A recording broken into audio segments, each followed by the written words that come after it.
Hey, welcome back to Conscious Living. You know, this month there are so many great causes to support, from women's breast health awareness to supporting fair trade labor. So we've got a great show coming up, including a cancer-fighting recipe from Dr. Ruby of the Veggie Chest, who will teach me how to prepare one of my favorite foods, a raw vegan pizza. Who doesn't love pizza? Nobody. Everybody loves pizza. Right. And if you're concerned about preventing breast cancer or a survivor of the disease, there's a lot more you can do than wear pink ribbons and get mammograms. In fact, one expert is offering a healthier, more accurate early detection alternative that can detect disease even sooner. It's also Fair Trade Month, and the style team from Fashion Fights Poverty is in the house to show us some of the hottest fall trends that also happen to be made in the USA in accordance with fair trade practices. I love fair trade, but if you're in need of a warm getaway from these chilly days of autumn, come with us on a fun excursion out west to Tucson, Arizona. It's all coming up right here on Conscious Living. Don't go away. Well, we all love beautiful fashion, but how connected are any of us to the people who actually make our clothes? To celebrate fair trade fashion, Sylvie Luangi co-founded nonprofit Fashion Fights Poverty and is here to show us some of her favorite trends for fall made by brands that ensure the people who made them are paid a fair living wage. Sylvie, welcome to the show. Thank you, Bianca. So glad to have you. Tell me a little bit about Fashion Fights Poverty and how you're supporting fair trade fashion. Sure. So Fashion Fights Poverty was created back in 2005 as part of the 60th anniversary of the United Nations. And basically we showcase international and national designers who employ eco and ethical means in the production of their designs. That is so important. A lot of us go into stores like H&M or Forever 21 or Abercrombie, and we pay $5, $10, $20, but we don't realize the true cost of fashion, which is a lot more for the planet, for the people that make them. Many of them were paid, you know, a couple bucks a day. They're living in very slum-like conditions, very inhumane. So the work you're doing is so important. Thank you. Yes. Well, it looks like we've got some fun trends that you're going to show us for fall with some of our models. Can we get started? Let's get started. Okay. So we have our first model, Erin, and she's wearing a Vanya de Beauvoir.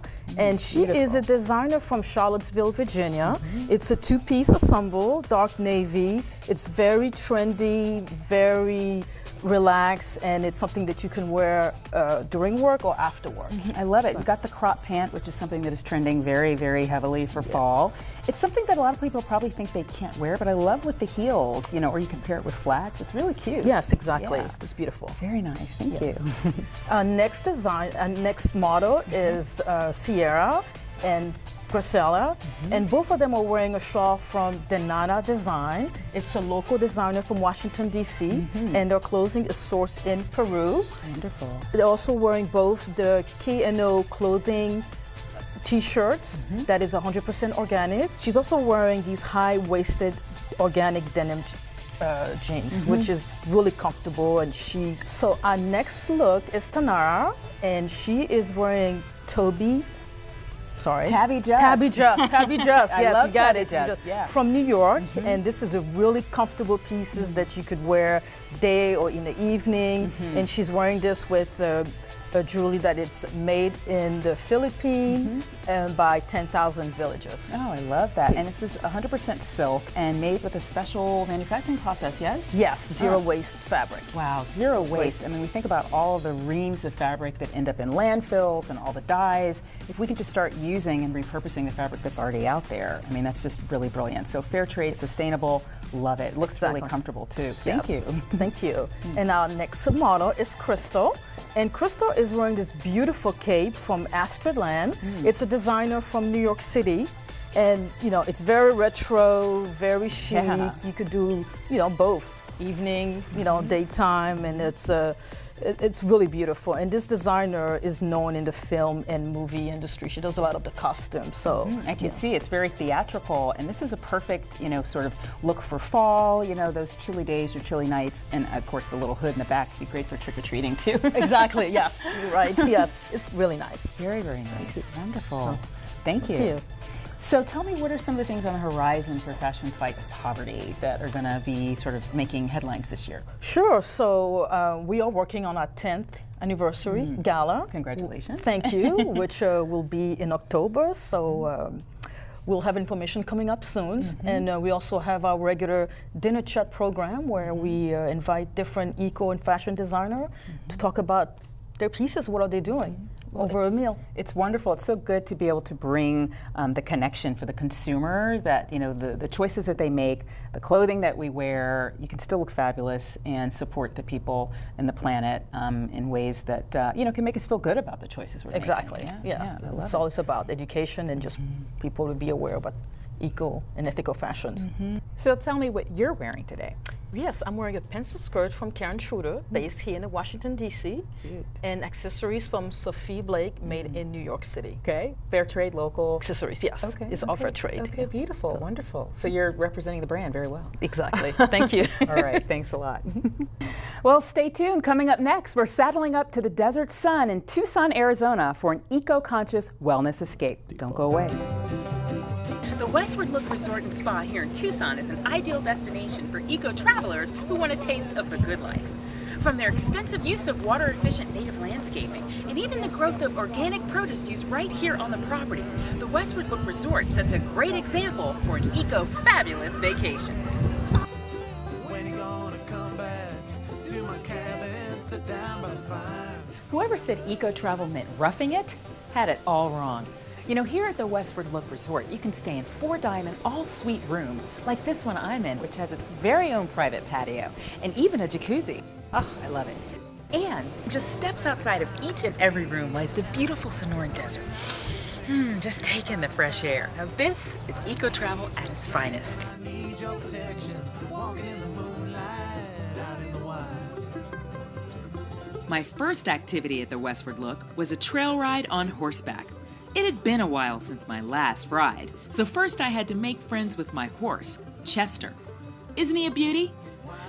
Well, we got off to a great start. Or so I thought. Chester, go. Good boy. And you're not moving. Come on, come on. Well, once I got Chester going, there was plenty to see on the trail. From Arizona's state symbol, the Saguaro Cactus, to the Santa Catalina Mountains, and even wildlife feeding on indigenous plants. There's no better place to see nature than on horseback. With Chester here, I feel like an old Southwest cowgirl. Come on, Chester, let's go. Come on, come on. To my cabin, sit down by the fire. No visit to the Westward Look would be complete without a day of pampering here at the Sonoran Spa. Now, the Westward Look's commitment to sustainability is evident throughout the property, but especially here at the spa's wellness garden, where they grow their very own herbs and flowers for use in many of their healing treatments. As for me, I'm in the mood for some extra pampering, so I'm going to be getting an Ayurvedic bindi massage to balance and rejuvenate my mind, body, and spirit. I stepped into the spa's ancient desert ritual based on the 5,000-year-old tradition of Ayurveda. My bindi body treatment included a full-body brushing and massage using herbs and oils designed specifically for my constitution, or dosha.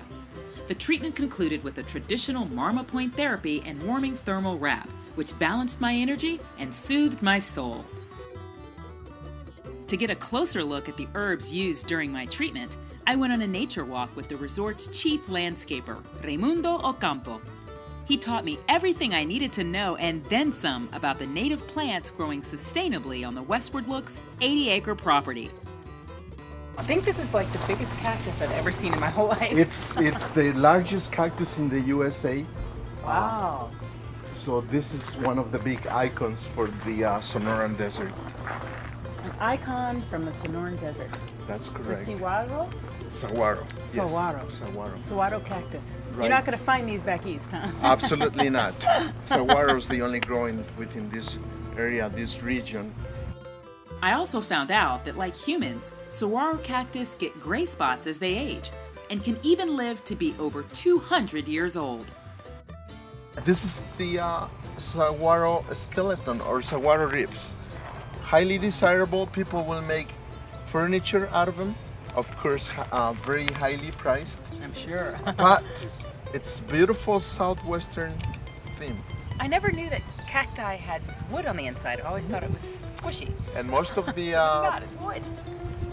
I would say all of the native specimens are heavily protected by law. So you can't just go and Right, chop one down. right, That's a good thing. yes. This one, it's century plant. It's called Agave Americana. But Native Americans, what they did,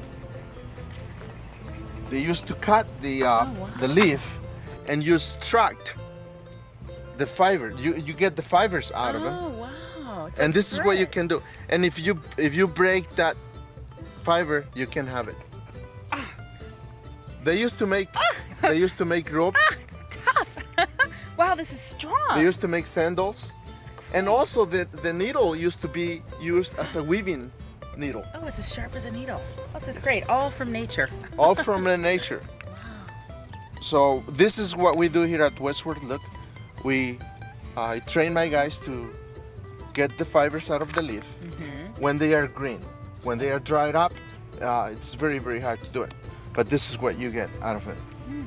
So do you use them for things here around the resort? Yes, we create. Oh my God. This is what you can create out of the fibers. No way. This is Yes. from this plant? Yes, except the colors are not. But these are the Sure. fibers you can see here. Oh my gosh. And you just twist them around. That is correct. It takes some labor to do it. Sure. but and it can skill. be done. This is beautiful, sustainable craftsmanship. Absolutely. Not only that, it's very appealing, It very is. colorful. Straight from Mother Earth. That is correct. In fact, lately, people are using them to make the tequila. Really? Right, you can extract the tequila. The plant has to be about 10 years old. And what you do, you detach the leaves when it gets to that stage, and you pretty much harvest the heart. That's where the alcohol is going to be distilled from. Oh, I see. This is great. All these plants that have so many different uses. It's wonderful. That's correct. You'd never know it. I mean, they're beautiful. It's beautiful landscaping, but it's also sustainable. It is. You can make their sandals and rope out of it as well.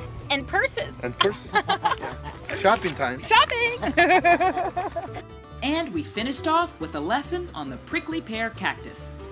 What we do here at the resort, we harvest some of the fruit in the fall. We're gonna find some down below, and we make them into margaritas, into salad dressings, Oh, wow. muffins. Oh, So great. nothing gets really wasted here.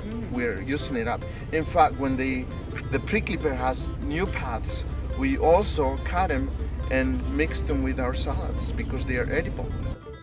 Oh, look at that. See how colorful that is? Oh my gosh. So this is the part that is edible. You can try. It's sweet. It kind of tastes like a plum. Oh, it's amazing that a fruit that's so juicy would come out of a desert plant. In just a short weekend, the Westward Look Resort has left me feeling relaxed and rejuvenated. And perhaps best of all, as a conscious traveler, I can feel good about the fact that the Westward Look is just as committed to the environment as it is to showing all of its guests a fabulous time. Up next, we'll show you a diagnostic alternative to mammograms that's got breast cancer on the run. Don't go away. According to the NIH, approximately 1 in 8 women will be diagnosed with breast cancer at some point in their lifetime, so early detection is essential. Though mammograms are considered the conventional standard of care for early detection, recently, a growing body of evidence has called into question their viability as an effective diagnostic tool. So before booking my next mammogram, I decided to explore another screening alternative at National Integrated Health Associates, a Washington, D.C. based clinic specializing in blending traditional and complementary medicine, including IV therapy, biological dentistry, and colon hydrotherapy, among others. So the numbers have come down now, but they're still elevated. Okay. Hi, I'm Tracy Freeman. Nice to meet you. Yeah, nice to meet you. It's been a crazy day. We look at the patient in totality as best as possible, and our goal is to always figure out why the body does what it does, as opposed to medicating the problem. So it's a matter of kind of doing detective work to see why would your body suddenly stop doing, or why has your body decided not to function properly. And it's based on the belief that the body has an innate ability to heal itself when given the right tools. When you think about healthy breasts, you think in terms of having hormone balance, basically, and the thermography enables you to see if the estrogen levels are perhaps out of balance. Not that they're too high or not, but more so that the body is just a little out of whack, that you just need to be putting things back in place. It also can show you areas that are of heat, meaning that the metabolism in that area is going very fast. And so that might be an area you want to focus on and watch and give a regimen. Mammogram is more anatomical, like is there a lump here? It shows you calcifications and densities effectively like an X-ray. And then the thermography is more physiologic, more metabolic. It shows you how things more like function, how is it working in there. So in a way they're different, but they could complement each other easily. You know, thermography I think is more preventative. What most people don't realize is that mammography is not a screening tool. At best it's early detection. And it's a little embattled right now, like there's data coming up against it, and then there's newer technologies for mammogram, and it still hasn't settled out in terms of where that's going to land. We typically will use the two together if someone has a thermography that's, it all shows a lot of heat or somewhere that's off balance. It'll be further evaluated with mammogram. I'm not anti-mammogram. You know, and it's still write scripts for mammograms as needed, but we do utilize the thermography even in younger ages where the mammogram may not work because the breasts are too dense. The thermography will still give you information. I met with thermography technician Tammy Liner to see how it works. The camera takes a photograph. Thermography is an infrared camera that takes a temperature picture of each temperature that's throughout the body. And it's a 16 grade Celsius temperature range. So the coldest part of your body to the hottest part of your body is generally never larger than 16 degrees. So that's how we kind of visualize the activity and blood supply and those types of heat levels. So the normal functioning temperature of the body is in the green zone, which is right in the center, and then it goes higher and lower, and based on your screening, will determine if there's activity or not. This is a screening that doesn't compress and doesn't radiate. It simply looks at the temperature that's radiating off of the screen. It can visualize anything from a dental infection to a sinus infection, carotid artery inflammation, many different things. It's not like the traditional types of tests out there. Mammograms, ultrasounds, and MRIs, they all are visualizing mass in the breast. Not all masses are cancerous. In fact, most of the masses are not cancerous. Cancerous activity requires a food supply, a blood supply to feed and grow, and generates heat as it's feeding and growing, even before mass forms.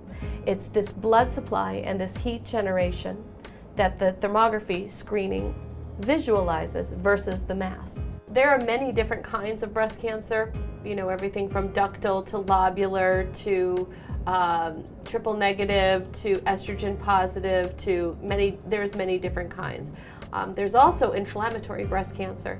Inflammatory breast cancer is rare. It's a deadly cancer, mainly because it is not visualized on a mammogram, an ultrasound, or an MRI. It is a blood cancer that forms in the breast and causes inflammatory processes throughout. Most physicians who see inflammatory breast cancer think it's an infection. Basically, this is the only type of diagnostic tool that can determine something like inflammatory breast cancer. Women are, you know, feeling that because of misdiagnoses and, you know, breast cancer starting at an earlier age, getting more information is going to be key for them. So the radiation factors, as many of the doctors that are out there stating that all these mammograms are not necessary, even the government saying not every year, and why are we starting at 40 when maybe 50 would be a better idea? It's because of the radiation exposure between that 40 and 50 that's detrimental to healthy breast tissue. You put this gown on and you put the snaps in the front. So Bianca, can you put your hands on your hips for me? Take a quick image with their gown on just to set the temperature range, okay? Now I'm going to ask you to make a quarter turn and I want to see your full left side. You're done. That's it. You can get fully dressed. Okay. So basically what happens from here is we submit the scans to a medical physician for interpretation. They're going to look at your screening and at your paperwork. To me, it looks pretty good. I'm not overly concerned or anything for your breast health at all. Prevention is so much less expensive than disease. Many people just want to say, give me a pill for that, or, you know, do this for me or do that for me, but they're not taking, you know, initiative to be well. And, you know they could eat better. They know that they could de-stress. They know they could do better in their life and in their, you know, work and relationships and in their bodies. You know, whether it's going to the gym or eating, you know, nobody's saying that anything is absolutely perfect. But taking responsibility and knowing, you know, that I could do better. Information is key, and the more information you put in front of yourself, you can make better decisions. So in conjunction is ideal. Now, how often you do the mammography is up to you and your doctor. But after you've done screenings for long periods of time, clients become much more comfortable to offering this as their main breast diagnostic, and then using mammography as a conjunctive, you know, every 2, 3, 5 years based on their health and their history. October is Breast Health Awareness Month, and a big piece of conscious living is thinking about how we can be more empowered with our health care, not just reactive. So today we have a cancer survivor and a holistic nutrition coach here to show us a delicious raw vegan pizza that is also packed with disease-fighting nutrients. Welcome, Dr. Ruby. So glad to have you here. Thank you for having me. I'm so excited to be here. Yes, I love your videos, and it's nice to see you in the flesh. Absolutely. So how can what we eat help prevent cancer? Well, what we eat really either empowers our body to fight cancer or helps it grow. And so the foods we're eating today really help boost the immune system, which is really the way the body fights cancer. It's interesting, but it's pizza. I mean, this is my favorite food. Yeah, who doesn't love but pizza? pizzas can be healthy, as we're going to show. Okay, well, let's see So it. we're starting with cherry tomatoes and sun-dried tomatoes full of lycopene. And we're just going to blend this for our tomato sauce and just pulse it. All right. And so do you eat raw mostly? Do you feel like that's... Eat quite a bit of raw, especially during my own cancer recovery. That was my main sources of food because it has much more enzymes and just nutrients in general. Now, do you want to dump those in there we have our veggies? Sure. Which are... yeah, what's in here? Our yellow bell pepper, tons of nutrients in bell pepper, onions, we have garlic, and we have parsley. Parsley is a blood cleanser, and then the raw onions really help boost the immune system. Interesting. And so it's interesting. It's almost like formulaic, like there's a balance between the taste and also Absolutely. making sure it's healthy. Absolutely, and that's when I usually start a recipe. It's let's make sure what we're starting with are healthy ingredients, and how can we make those healthy ingredients taste good. For example, we have mushrooms here that have been marinated in balsamic vinegar and tamari, and you can add those right in there. Really? Okay. Well, I get started. This smells so good already. I know, the sun-dried tomatoes are so flavorful, and then the onions and all of that. It does smell great. And what do you have going on there? So while you're mixing that, I'm getting started on our crust. So since this is a raw pizza, we're not using flour, we're gonna use almonds. We're gonna make a nut crust. Interesting. And so you wanna layer with flavor. So we've got basil, we've got garlic, raw garlic, which is another very big immune booster, and we've got almonds and a little bit of sea salt. So all of those together make a very flavorful crust. So I'm gonna pulse that.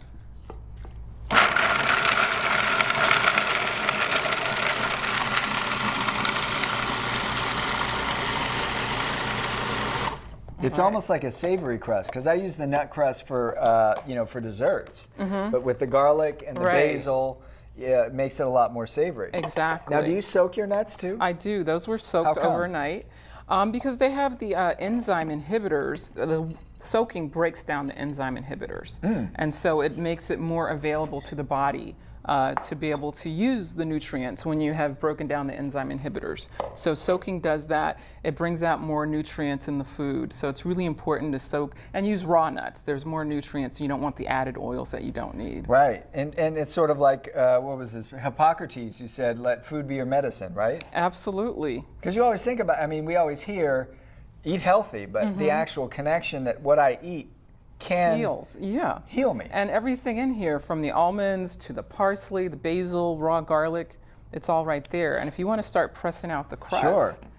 I love this part. Yeah, and I'm going to scoot over here. And my hands were washed as well. Absolutely. I'll have you know. And so that's going to serve as our crust, and you just get it nice and tight. Okay. And then we have kind of the third piece to this is our cheese, and we're making a cashew cheese. And so what we have in here already is garlic, raw cashews that have been soaked, and I'm just adding this nutritional yeast, and some tamari, which adds a lot of flavor. It's a wheat-free tamari.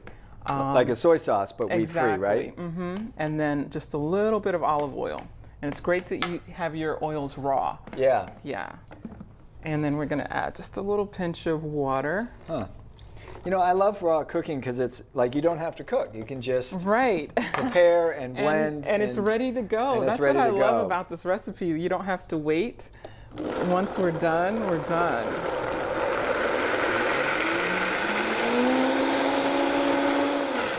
Now I heard somewhere, I think one of our guests shared with me that cashews are actually have tremendous cancer-fighting properties. Is that right? They do. A lot of the raw nuts, from the almonds to the walnuts, and then you can just spread that out evenly on there with a spoon or a spatula. Okay, sure. A nice thick layer. Yeah, the cashew cheese is great. Much more, it's better than any dairy cheese because that's going to cause a lot of inflammation, dairy products. So we want to go with raw, you know, nuts, and definitely can make your own cheese. So inflammation is really our enemy.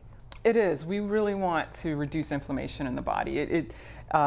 It's one of the factors for disease, especially in the digestive system. If you're inflamed, you're not really absorbing all the nutrients that you need. Right. And so you want to have anti-inflammatory foods, which these are. Cool. And then we just add, tasty. Absolutely.